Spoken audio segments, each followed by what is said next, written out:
Hello, you are watching an interesting video about new technique to decellularize tissues for tissue engineering and regenerative medicine. Please read this disclaimer carefully.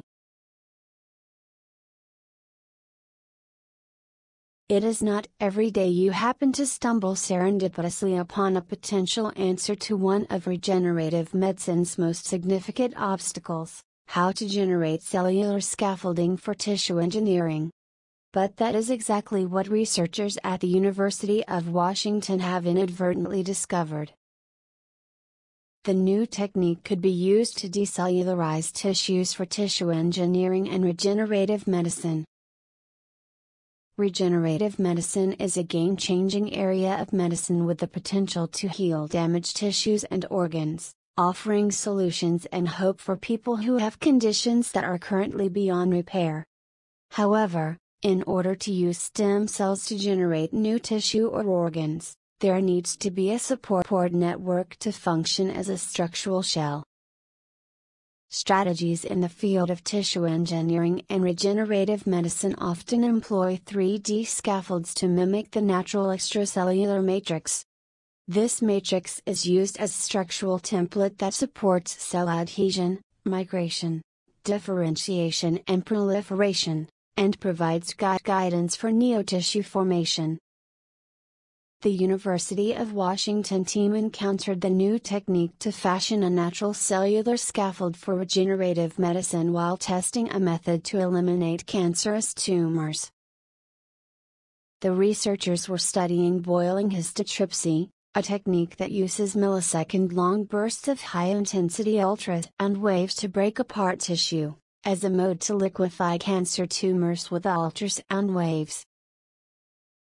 Boiling histotripsy lesions were produced in a bovine liver with a clinical 1.2 MHz Mr. HIFU system, Sonilv, Philips, Finland, using 30-10 ms pulses and pulse repetition frequencies of 1 to 10 Hz. Peak acoustic powers corresponding to estimated in situ shock front amplitude of 65 megapascals were used. Technique could open doors for regenerative medicine. The researchers explained that high-power sound waves below 20 Hz, the lower frequency limit of human hearing, are felt in the body but not heard by the human ear as sound. Subsequent to the destruction of the tumors by sound, the body should eradicate them from the body as cellular waste. However, on examination of the decellularized tissues, the boiling had left a fibrous framework intact. Yagnam Wang, a senior engineer at the University of Washington's Applied Physics Laboratory, says, "In some of our experiments, we discovered that some of the stromal tissue and vasculature was being left behind. So we had the idea about using this to decellularize tissues for tissue engineering and regenerative medicine. The framework that remains after decellularizing tissues is identified as the extracellular matrix, a fibrous network that offers a scaffold for the growing cells. The framework that remains after decellularizing tissues is identified as the extracellular matrix, a fibrous network that offers a scaffold for the growing cells." A cross-section through a histotripsy lesion created in bovine liver tissue. The liquefied cellular contents are washed out, revealing the remaining extracellular matrix. Decellularizing tissues and organs often involve the use of chemical and enzymatic treatments.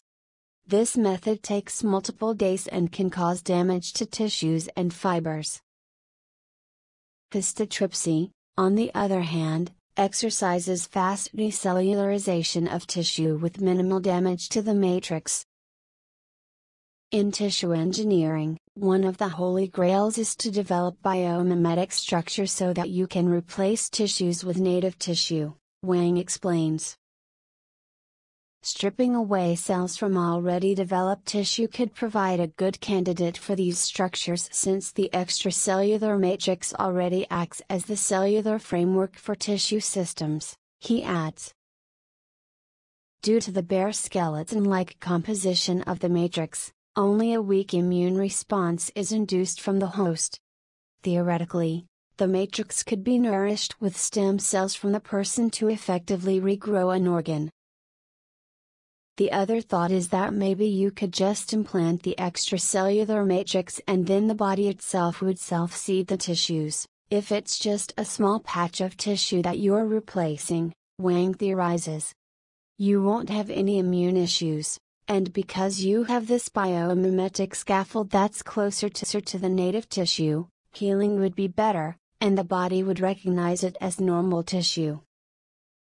The technique, presented at the 168th meeting of the Acoustical Society of America, held October 27 to 31, 2014, at the Indianapolis Marriott Downtown Hotel, Inn, could open many doors for regenerative medicine.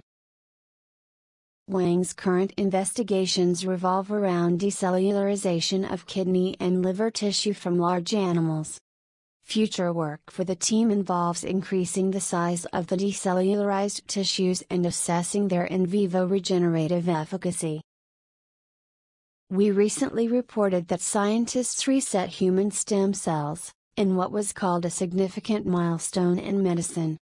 Scientists have discovered how to successfully reset human pluripotent stem cells to the earliest developmental state, equivalent to cells found in an embryo before it implants in the womb, 7–9 days old. Notes and references.